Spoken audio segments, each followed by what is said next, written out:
George Frederick Watts was once thought to be Britain's greatest painter, but after his Victorian heyday, he fell out of fashion, and the Watts Gallery in Surrey, built to house his work, fell into woeful disrepair.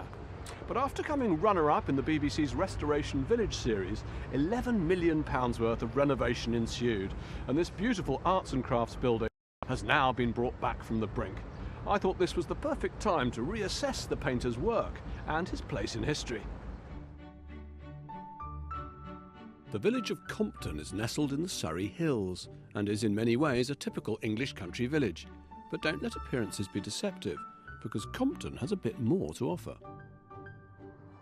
Now, I'm on the ancient Pilgrim's Way from Winchester to Canterbury, but I'm not on a religious pilgrimage, I'm on an artistic one, because unlikely though it may seem, just over there, not quite in the middle of nowhere, but definitely off the beaten track, stands a unique monument to one of the most remarkable and fascinating, also overlooked, artists of the entire 19th century.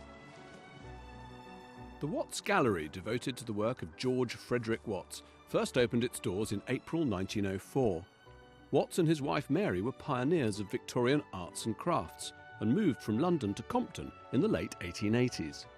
They commissioned local architect Christopher Hatton Turner to design a gallery for Watts's work, specifying that it should be a simple and rural type of building. A building that would absolutely reflect Watts's philosophy that art should be for all. Now, I've always had a great deal of affection for this eccentrically rural one-man museum, but it's been a fair few years since I last came, and when I did come, it has to be said this was very much a magnificent ruin. So I'm delighted that they have decided finally to do something about that. My only fear would be that in transforming and modernising it, they may have robbed it of some of its idiosyncratic soul. But there's only one way to find out. New door. Inside, the restoration doesn't disappoint. The original vivid red and turquoise walls have been exposed and magnificently bring Watts's work back to life. To learn more about the new hang of his pictures, I met up with Perdita Hunt, director of the newly restored Watts Gallery. Perdita, I really like the refurbishment, and I think this central gallery is great because it gives you such a sort of condensed sense of what a mercurial artist Watts was, that he never stood still. One minute he's a landscape painter, the next minute he's a portrait painter. Here he's painting a complicated allegory. And I noticed that you've hung this picture, as it were, centre stage. Why have you done that? Time, death and judgment, pretty good theme, and typical of Watts to actually take such a strong universal concept and depict it in a slightly different way. Time is here, isn't he? This sort of slightly glazed-eyed youth. Is that death? Well, very strange that it is death. Instead of the Grim Reaper, we have a young woman collecting the souls as the flowers in her dress. We move from this, which I suppose speaks the language of pre-Raphaelitism to a degree. Suddenly, we're in the world of Turner's experiments with light and colour, and this notion of the world or the universe as being sort of formed by cosmic change. Yes.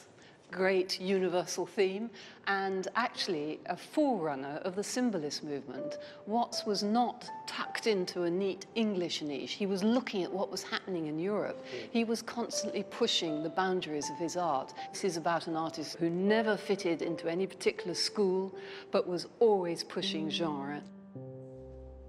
As well as being a deeply experimental and original artist, Watts was a man with a very strongly developed sense of conscience, and in the late 1840s, he painted a whole series of pictures designed to call attention to the plight of the poor. This harrowing image of an old woman huddled under a dry arch somewhere in London represents the plight of the homeless. This picture, called Found Drowned, which I think Watts intended to represent the image of a prostitute made so hopeless by her sense of failure and her sense of desperation that she's committed suicide. And here she lies, literally a piece of human flotsam washed up on the shore of life. Now, Watts painted these pictures because, essentially, he wanted to make things better. He wanted to wake people up to the cost and the consequences of this huge industrial metropolitan expansion that came with the Industrial Revolution. And that spirit of philanthropy that drove him throughout his life also drove, I think, his whole decision to base himself here at Compton. The Watts Gallery was just one of many philanthropic gestures to the village. To relieve chronic unemployment in Compton, Mary Watts trained locals in terracotta modelling and established a pottery. She then, with help from local craftsmen, built the Watts Cemetery Chapel. Watts himself died aged 87, just 3 months after the gallery opened. Some of the last pieces he was working on were his sculptures, and the plasters are still held here at Compton. Now, this is the sculpture gallery, and it's always been my favourite space, but I remember the last time I came here, it was in a truly parlour state. The whole room stank of mildew, and the sculptures themselves were clearly in a state of deterioration, but now they've halted all that, and I'm really glad to say that they've done it without actually spoiling the space in any way, without altering the design that Watts himself created.